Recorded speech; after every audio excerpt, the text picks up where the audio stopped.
اللہ سے ڈرنے کا مطلب کیا ہے؟ اللہ تو بڑی طاقتور ہستی ہے، وہ قادر و مختار ہے، وہ ساری کائنات کا خالق اور مالک ہے، رازق ہے، ساری کائنات والوں کی زندگیاں اور موتیں اس کے قبضہ اختیار میں ہیں، اس لیے اس سے ڈرنا ہے، اس لیے اس سے ڈرنا ہے۔ اور ڈرنے کا مطلب یہ ہے کہ اس نے جو احکام دیے ہیں ان کو ماننا ہے۔ اللہ سے ڈرنے کا مطلب اللہ کے احکام کی تعمیل کرنا ہے، اللہ کے حکموں کو ماننا ہے، یہ اللہ سے ڈرنا ہے۔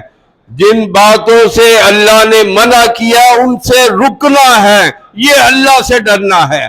جن گناہوں سے اللہ تعالیٰ نے باز رہنے کا حکم فرمایا ہے ان سے باز رہنا ہے، ان سے بچنا ہے، یہ اللہ سے ڈرنا ہے۔ اور آج کیا ہے؟ آج تو ہمارے دلوں سے خوف خدا نکل ہی چکا ہے،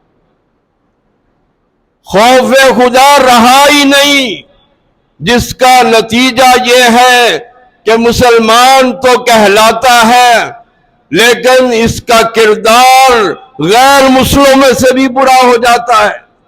مسلمان تو کہلاتا ہے لیکن جھوٹ بولتا ہے، اللہ نے جھوٹ بولنے سے منع کیا، اللہ کے رسول نے جھوٹ بولنے سے منع کیا۔ مسلمان تو کہلاتا ہے لیکن امانت میں خیانت کرتا ہے، اللہ کا ڈر دل سے نکل گیا۔